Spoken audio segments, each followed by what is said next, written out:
तो last class में हम लोग क्या देखे थे? सेगमेंटेशन। ठीक।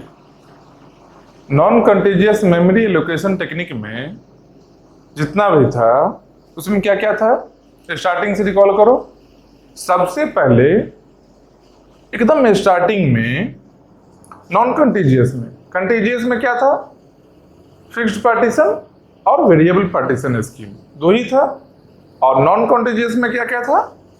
नॉन कंटीजियस में पहले पेजिंग आया, फिर मल्टी लेवल पेजिंग आया, फिर इन्वर्टेड पेजिंग आया, उसके बाद सेगमेंटेशन आया, उसके बाद क्या आना है?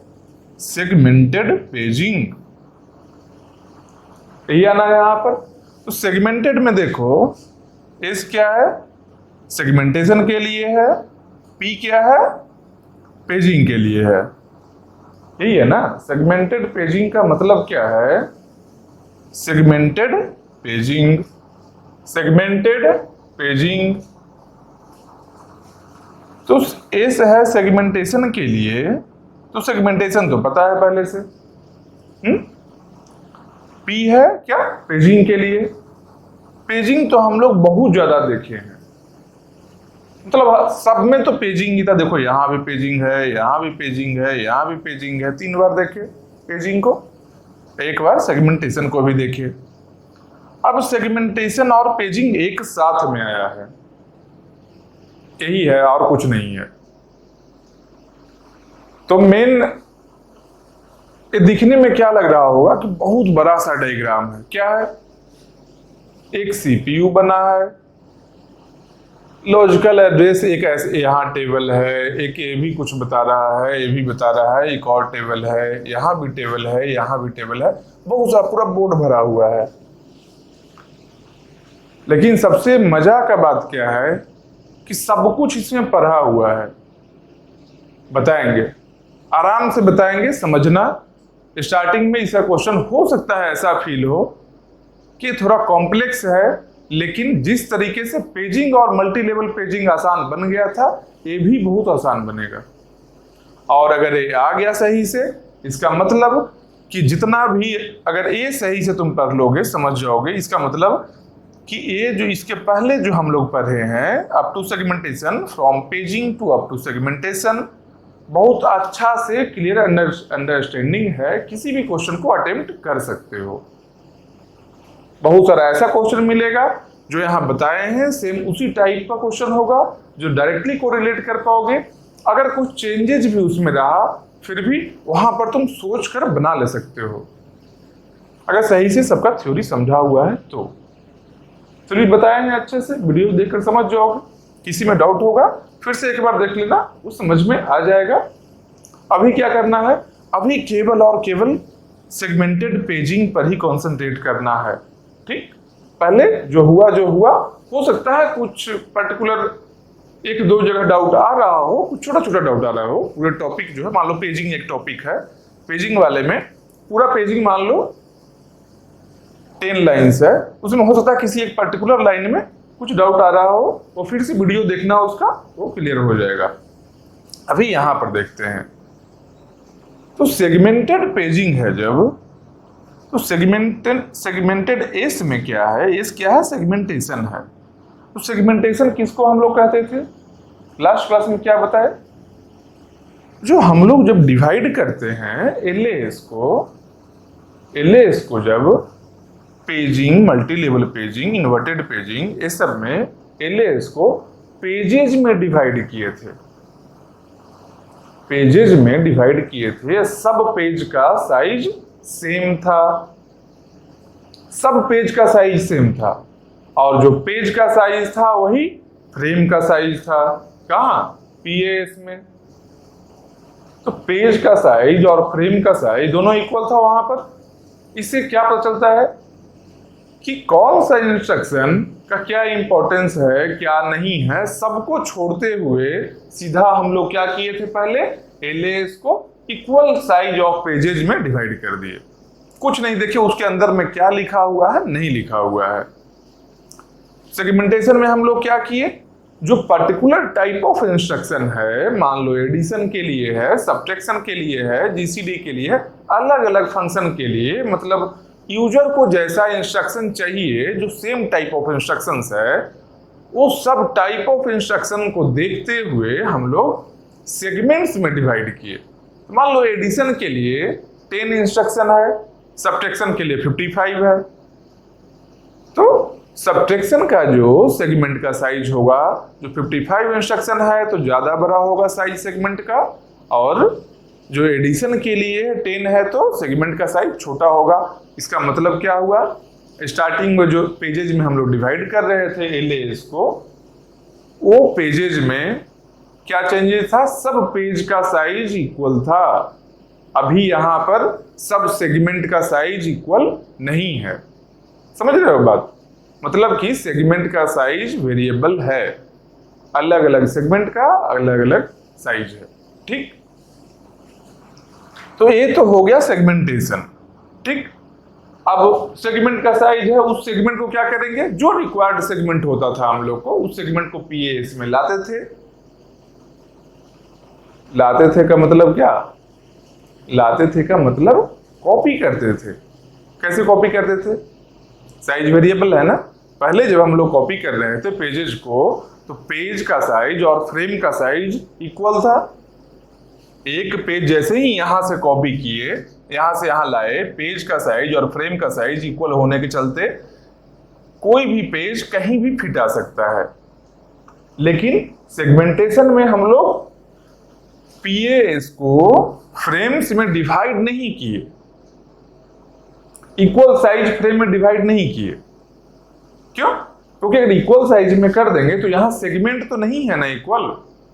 जब सेगमेंट इक्वल नहीं है तो यहां कॉपी नहीं कर सकते हैं। इसलिए जिस तरीके से वेरिएबल पार्टीशन स्कीम, जो कंटीजियस मेमोरी एलोकेशन टेक्निक में हम लोग पढ़े थे, मतलब कि जो साइज आया पहले यहां, डिवीजन फर्दर होगा आने के बाद, सेगमेंट के आने के बाद, सेगमेंट्स के जो भी है साइज के अकॉर्डिंग डिवीजन होगा पीएएस में।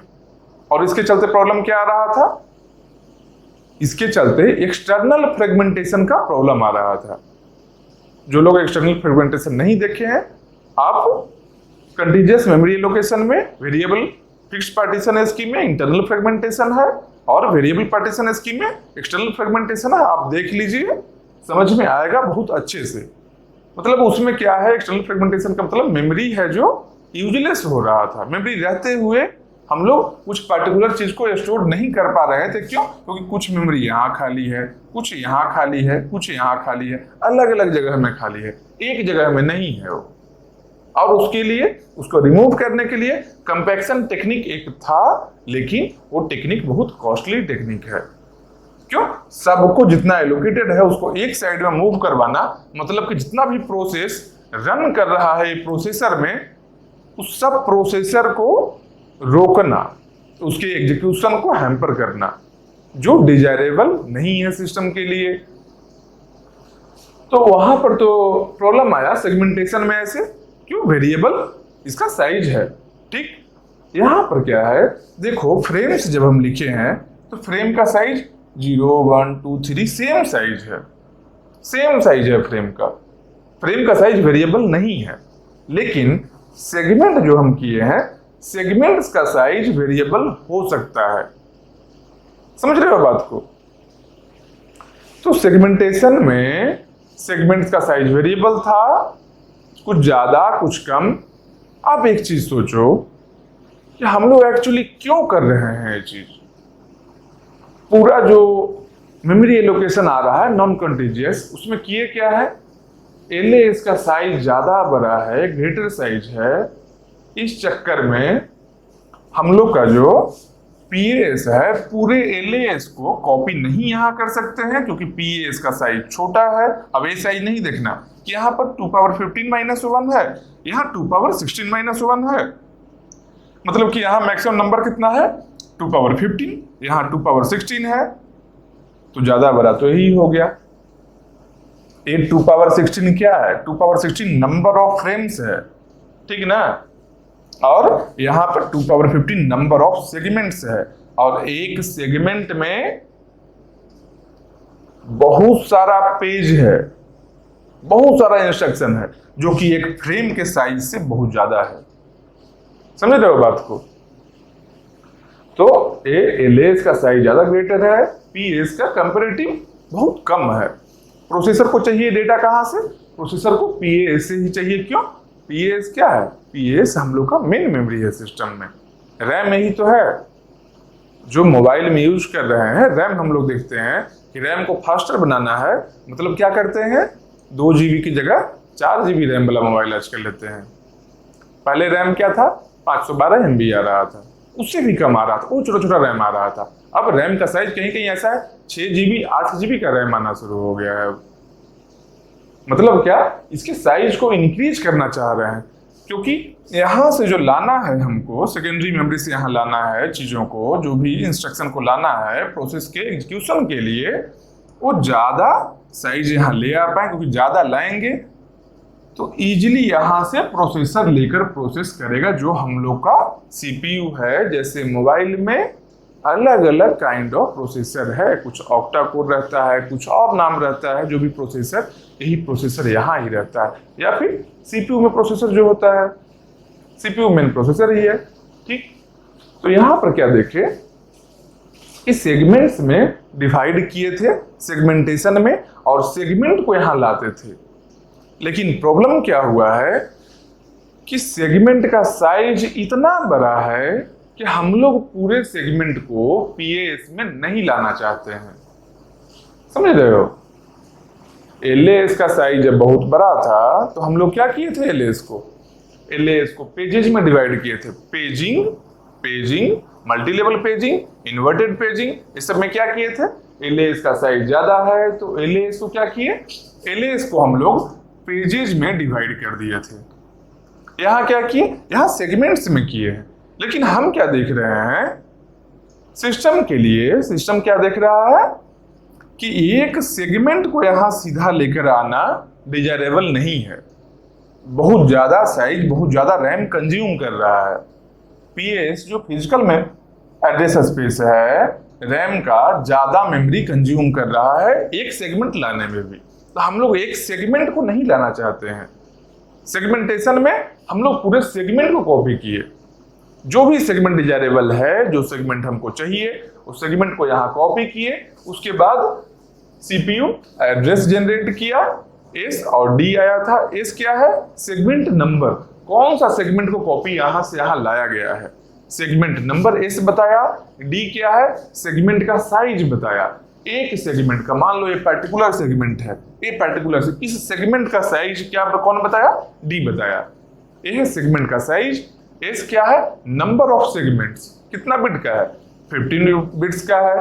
तो यहां देखो 0 1 2 अप टू कितना सेगमेंट है, नंबर ऑफ सेगमेंट्स कितना है, 2 पावर 15 माइनस 1, क्योंकि 0 से स्टार्ट कर रहे हैं। ओवरऑल कितना हो, 2 पावर 15, मतलब 2 पावर 15 नंबर ऑफ सेगमेंट्स है यहाँ।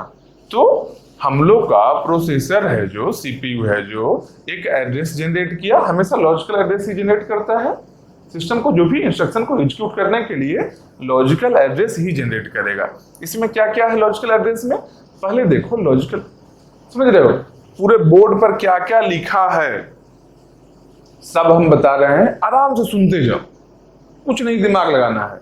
समझ में नहीं आ रहा होगा ना, 1 मिनट वीडियो को रोकना, पॉज करना, आराम से पानी पीना, रिलैक्स होना, फिर 2 मिनट में प्ले करना। सबके सब, या तो हो सकता है थोड़ा पीछे जाकर प्ले कर लो, समझ में आएगा, 100% समझ में आएगा। ये मेरा एसओटी है, समझ में आएगा। बस सुनना, क्या बोल रहे हैं सुनना है, कुछ नहीं करना है। अभी करना कब है, ये पूरे समझने के बाद क्वेश्चन आएगा, क्वेश्चन में दिमाग लगाना। अभी दिमाग मत लगाओ, अभी जो बता रहे हैं बस सुनो। समझो कि कथा कहानी है, प्रवचन है, प्रवचन समझ के सुन लो। समझ रहे हो बात को, बस तो सुनना है अभी।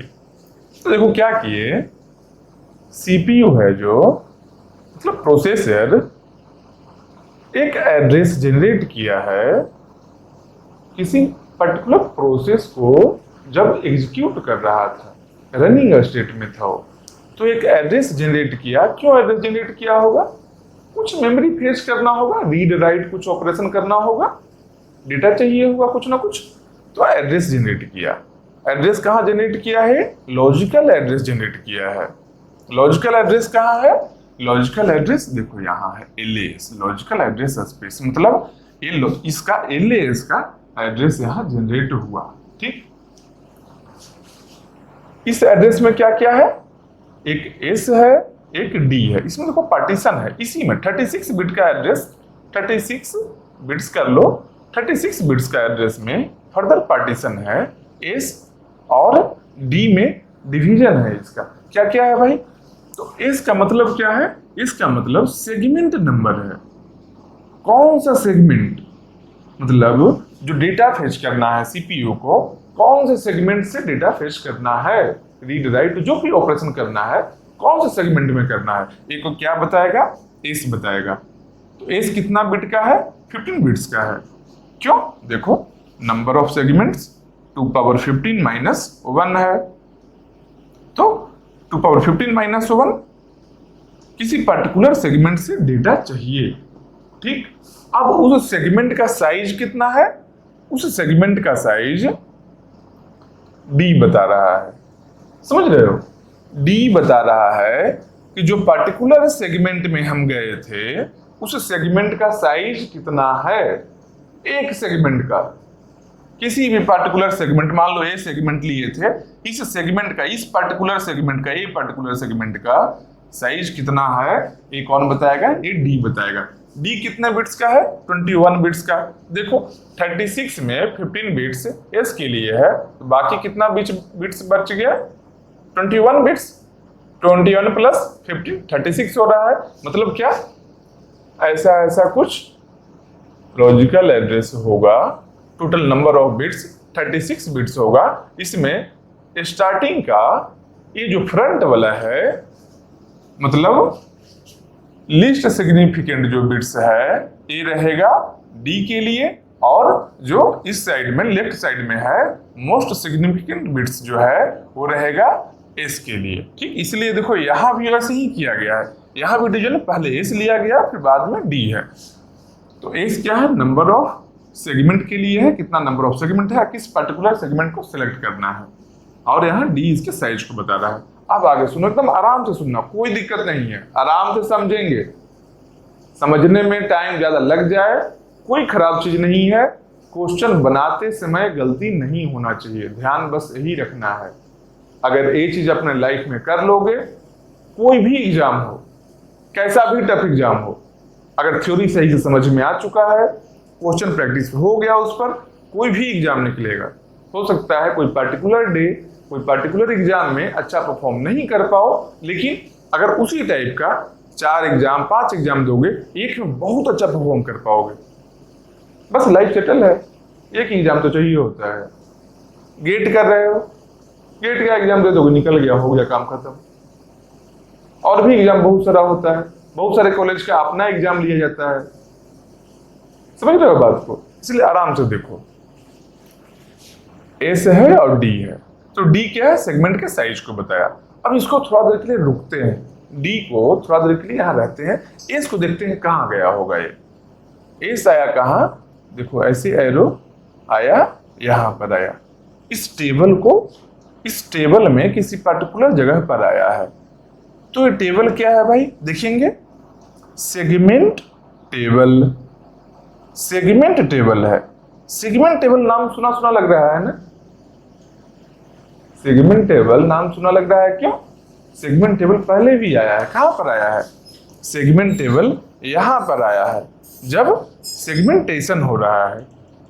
पिछले वाले में जब सेगमेंटेशन किए थे तब सेगमेंट टेबल हम लोग को दिखा था। सेगमेंट टेबल क्या था? जो एक टेबल था जिसमें जितना नंबर ऑफ सेगमेंट्स है, जितना नंबर ऑफ सेगमेंट्स है, मतलब 0 1 2 अप टू 2 पावर 15 माइनस 1, जितना नंबर ऑफ सेगमेंट्स है, जितना नंबर ऑफ सेगमेंट्स है, ये देखो सेगमेंट्स है, सेगमेंट 2 पावर 15 माइनस 1, जितना नंबर ऑफ सेगमेंट्स है उतना ही number of entries segment table में होगा। सेगमेंट टेबल, इसमें नंबर ऑफ एंट्रीज देखो 0 1 2 3 4 अप टू 2 पावर 15 माइनस 1, जितना नंबर ऑफ सेगमेंट है उतना ही नंबर ऑफ एंट्रीज होगा। वही सेगमेंटेशन में भी हुआ था, सेगमेंटेशन में भी यही सेम था, सेगमेंटेबल ही तो था।